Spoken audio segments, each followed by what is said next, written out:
Melanjutkan ketegangan yang terjadi ketika Gojo menerima tusukan dari Toji, dirinya menanyakan perihal siapa Toji sebenarnya. Di sisi lain, menanggapi pertanyaan itu sambil terus menusukkan pedangnya pada Gojo, Toji pun sontak teringat akan kejadian di masa lalu. Pada saat itu, ketika dirinya tengah membuntuti seorang bocah pemilik Six Eye yaitu Gojo, tanpa diduga-duga keberadaannya malah diketahui oleh Gojo yang masih bocah. Baginya kejadian itu sangatlah membekas karena untuk pertama kali ada orang yang bisa menyadari hawa keberadaannya. Dan berkat pengalaman itulah dirinya pun kini tahu untuk bisa menyerang Gojo secara diam-diam dibutuhkan waktu yang pas, yaitu ketika Gojo kelelahan. Di sisi lain, melihat partnernya saat ini diserang oleh orang tak dikenal tentu membuat Geto pun tak ingin tinggal diam. Dia lalu mengeluarkan roh terkutuk cacing besar yang berhasil menelan Toji. Sementara itu, Gojo yang merasa dirinya baik-baik saja karena tusukan tadi tidak mengenai organ vital, dia pun segera menyuruh Geto dan Kuroi untuk membawa pergi Riko ke tempat Master Tengen. Selepas kepergian mereka bertiga, tiba-tiba saja sebuah pedang tajam muncul dan menebas habis roh kutukan cacing milik Geto. Di sana terdapat Toji yang ternyata masih hidup, tengah memegang pedang yang berbeda serta ditemani sebuah kutukan yang melilit tubuhnya. Melihat hal itu, Gojo pun dibuat heran dan bertanya-tanya tentang dari mana datangnya roh terkutuk dan juga pedang tersebut. Seolah ingin mengetahui kemampuan lawannya, dengan cepat Gojo kemudian melancarkan teknik biru yang dapat menarik Toji. Namun sayangnya, upaya Gojo tersebut mampu dihindari Toji karena memang dia memiliki refleks dan pergerakan yang sangat cepat. Dari sana Gojo pun akhirnya sedikit mengerti tentang orang yang dia lawan. Gojo menilai bahwa Toji memiliki kekuatan fisik yang luar biasa. Tidak hanya cepat, dia juga tidak memiliki energi kutukan sehingga membuatnya sulit untuk bisa membaca gerakannya. Di sisi lain, merasa berada di atas angin lewat kecepatannya yang bergerak ke sana kemari, kala itu Toji berhasil membuat Gojo kewalahan. Bahkan untuk mengatasi pergerakan Toji yang tak bisa dideteksi, mau tidak mau Gojo pun harus menggunakan teknik biru secara maksimum. Alhasil, lewat tekniknya yang bisa menciptakan gaya gravitasi ini, bangunan di sekitar yang menghalangi pandangan Gojo pun seketika lenyap dan tidak tersisa. Akan tetapi, setelahnya, ketika Gojo mencari keberadaan Toji, secara tiba-tiba muncul gerombolan serangga yang langsung mengerumuninya. Sesaat Gojo menggunakan penghalang di sekitar, kini dirinya pun menyadari bahwa roh terkutuk yang berada di pundak Toji adalah roh yang bisa menyimpan senjata termasuk para ribuan serangga ini. Dan saat itu, di tengah Gojo bertahan sambil memikirkan cara untuk mengatasi keadaan, tanpa dirinya sadari, dengan cepat Toji berhasil melayangkan tusukan tajam tepat di lehernya.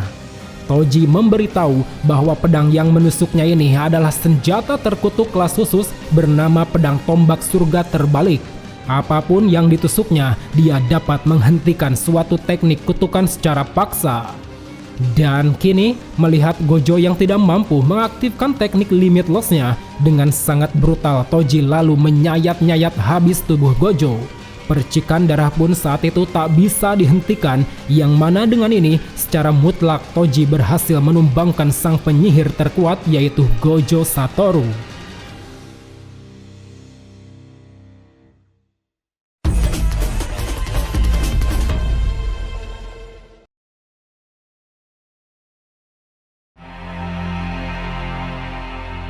Sedikit bergeser ke tempat di mana Geto, Riko, dan Kuroi berada, tepatnya di dasar SMA Jujutsu. Saat itu, Kuroi selaku penjaga Riko ternyata hanya bisa mengantar sampai di tempat itu. Yang mana dari sana, isak tangis pun terjadi di antara keduanya. Sambil memeluk Kuroi, Riko mengatakan bahwa dirinya sangat menyayangi Kuroi sampai kapanpun. Setelah mengucapkan salam perpisahan, kini Geto dan Riko akhirnya telah sampai di ruang paling dasar SMA Jujutsu, di mana ini adalah tempat berdiamnya sang Master Tengen. Di sana, tanpa diduga-duga, Geto memberikan pilihan kepada Riko apakah yakin atau tidak untuk melanjutkan ritual penyatuan ini. Karena jika tidak yakin, Geto akan mengantarkan Riko kembali pulang bersama Kuroi. Melihat ekspresi Riko yang seakan tidak percaya pada penawaran ini, Geto pun lalu menjelaskan bahwa sedari awal dirinya bersama Gojo memang telah sepakat pada kesimpulan ini. Menurut mereka, mengorbankan orang tak berdosa demi ritual penyatuan adalah sesuatu yang salah. Karena itu, tak peduli apapun yang saat ini Riko pilih, mereka berjanji akan melindungi masa depan Riko meski nantinya harus melawan Master Tengen. Mendengar penjelasan Geto tersebut lantas membuat Riko pun terharu dan teringat akan masa lalu. Dia bercerita tentang dirinya yang kesepian karena kedua orang tuanya telah meninggal dalam peristiwa kecelakaan. Saat itu dalam kesedihannya mengetahui bahwa dirinya adalah orang yang spesial dan berbeda, Riko ingin melakukan ritual penyatuan agar bisa meninggalkan semua kehidupan ini. Tapi ternyata saat ini keinginan itu seketika sirna setelah melewati hari-hari yang menyenangkan bersama Kuroi, Gojo, Geto, dan teman-teman sekolahnya. Oleh karena itu, kini bersama tangisan yang membanjiri wajahnya, Riko pun berteriak pada Geto bahwa dirinya ingin tetap hidup. Setelah mengetahui jawaban dari Riko, Geto kemudian mengulurkan tangannya dan mengajak Riko kembali pulang. Namun naas, sesaat Riko mengulurkan tangannya, sebuah tembakan tiba-tiba melesat tepat ke arah kepala Riko. Geto yang tidak menyadari adanya bahaya itu pun hanya bisa melihat seolah tak percaya pada apa yang terjadi. Dan ternyata orang yang telah menembak Riko pada saat itu tidak lain adalah Toji Fushiguro. Dia berhasil sampai ke sana berkat dirinya yang tidak memiliki energi kutukan. Toji juga memberitahu Geto bahwa dia telah membunuh Kuroi beserta Gojo Satoru. Dan saat ini, melihat Riko mati sekaligus mendengar pernyataan tersebut, tentu membuat Geto pun seketika murka diliputi amarah. Dia lalu mengeluarkan dua roh terkutuk sekaligus, yaitu roh naga raksasa dan roh pendendam bernama Kuchisake Onna. Sesaat serangan roh naga dilancarkan dengan menggunakan senjata pistol terkutuk, Toji rupanya mampu melepaskan tembakan terlebih dahulu pada Geto, yang mana hal ini pun membuat Toji bisa menghindari serangan roh tersebut dikarenakan Geto harus menahan 3 peluru yang mengarah padanya. Setelah berhasil mengatasi serangan dari Geto, Toji kemudian membocorkan sedikit kemampuannya. Sambil mengeluarkan roh kecil dari dalam mulut, Toji mengatakan bahwa roh yang bisa menyimpan berbagai senjata terkutuk ini dapat dia simpan di dalam perut. Jadi selama roh ini berada di dalam tubuhnya yang tidak memiliki energi kutukan, dirinya tetap bisa bergerak bebas melewati penghalang SMA Jujutsu. Meskipun ada satu pengecualian, yaitu ketika dirinya memegang senjata terkutuk, aura keberadaannya akan langsung dapat terlihat. Di sisi lain, seakan tak ingin mendengar ocehan tak berguna dari seorang pembunuh, dengan penuh kekesalan, Geto kembali melancarkan serangan melalui roh kutukan naga miliknya. Akan tetapi, tanpa kesulitan sama sekali, hanya dengan mengandalkan kekuatan fisik disertai pedang terkutuk, Toji nyatanya mampu menebas habis roh naga yang memiliki kulit sangat keras.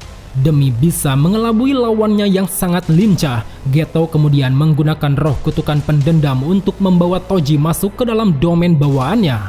Domain ini memiliki aturan, yaitu mereka yang terjebak harus memberikan jawaban yang sesuai dengan Kuchisake Onna.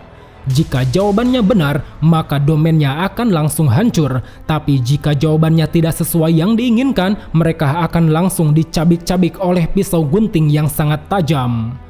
Pada saat itu, meski Toji tidak memberikan jawaban yang sesuai, tapi ternyata melalui pergerakannya yang sangat cepat disertai pedang yang bisa menetralkan teknik kutukan, dia mampu menangkis serangan pisau gunting tersebut sekaligus menghancurkan domain Kuchisake Onna. Sesaat Toji berhasil mengatasi serangan, dari arah belakang tampak Geto telah bersiap melancarkan serangannya kembali. Dia berniat akan menyerap roh terkutuk milik Toji melalui teknik manipulasi kutukan miliknya. Namun sayang, upayanya tersebut berhasil digagalkan Toji dengan kecepatan dan kekuatan fisiknya. Sembari mengambil satu buah pedang lagi, dengan cepat Toji langsung melayangkan tebasan mematikan pada Geto beserta roh kutukan pendendam. Dengan kemenangan ini, selain tugas pembunuhan Riko Amanai telah dia jalankan, seorang diri Toji juga mampu menghabisi 2 jujutsu kuat sekaligus. Fenomena ini pun kemudian dianggap Toji sebagai hal yang sangat memilukan, di mana mereka yang diberkati dalam dunia jujutsu harus kalah oleh seorang monyet yang bahkan tak bisa menggunakan jujutsu.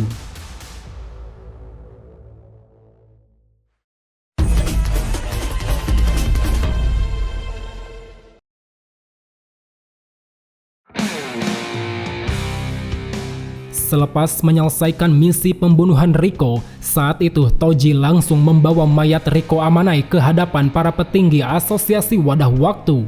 Di sana, sesuai perjanjian, Toji pun diberikan sejumlah uang karena telah berhasil menggagalkan penyatuan Master Tengen.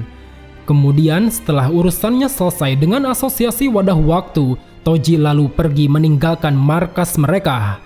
Dan saat itu, di dalam perjalanan, secara mengejutkan dengan penampilannya yang penuh luka, Gojo Satoru tiba-tiba muncul menghadang Toji.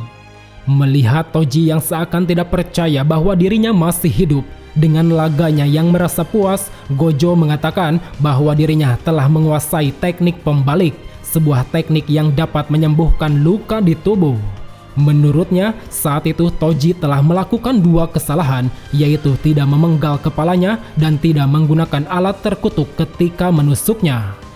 Di sisi lain, merasa tak ingin dirinya diremehkan, seolah pertarungan ini baru dimulai, dengan cepat Toji melesat menyerang Gojo menggunakan pedang tombak surga terbalik.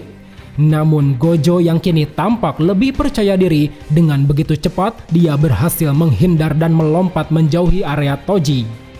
Dalam posisinya yang tengah melayang dan terbalik, menyadari bahwa energi positif yang lahir dari teknik pembalik merupakan energi yang juga bisa dihubungkan pada teknik limitless, Gojo pun berniat akan melancarkan teknik baru yang akhirnya bisa dia keluarkan.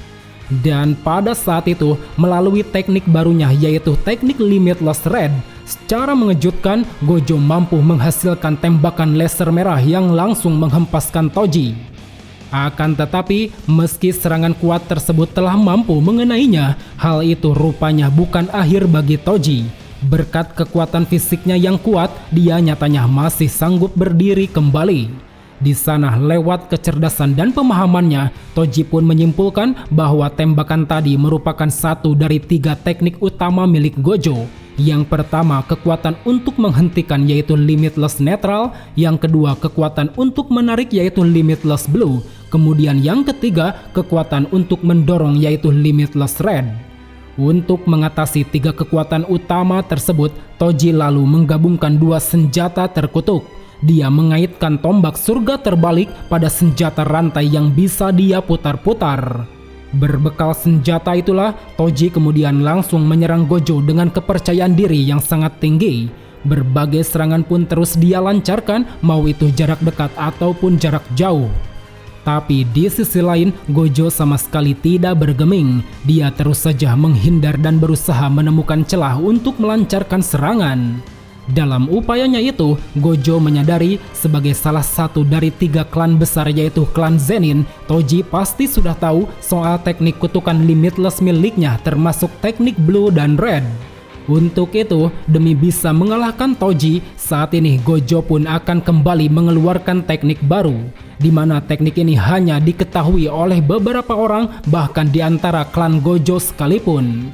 Sambil bersiap melancarkan tekniknya, Gojo juga mengatakan bahwa teknik ini terlahir ketika teknik blue dan red disatukan, yang mana nantinya akan menghasilkan sebuah teknik baru bernama limitless purple, sebuah teknik kuat yang dapat menghapus segala macam material apapun.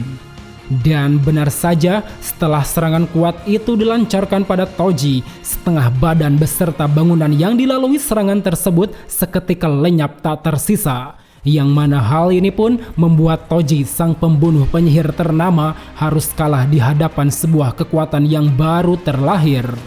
Di ujung kematiannya, Toji pun kini sadar bahwa hidupnya memang telah kalah sejak mengganti dan mengubah identitasnya. Bukan semata-mata karena dia membenci klan Zenin, bukan karena dia membenci para penyihir, tapi karena memang dia telah lari dari kenyataan jika dirinya tidak memiliki energi kutukan. Selain itu, Toji juga teringat pada anaknya yang saat ini masih bayi. Jauh di dalam lubuk hatinya, dia menunjukkan kekhawatiran pada masa depan anaknya yang bernama Megumi. Maka dari itu, di akhir hayatnya ini, ketika Gojo menanyakan perihal kata-kata terakhir, seolah ingin menitipkan anaknya, Toji pun memberitahu Gojo bahwa dalam 2 atau 3 tahun ke depan, anaknya akan dijual ke klan Zenin. Well teman-teman, sampai di sini saja untuk pembahasan kali ini. So, thank you for watching and see you next time.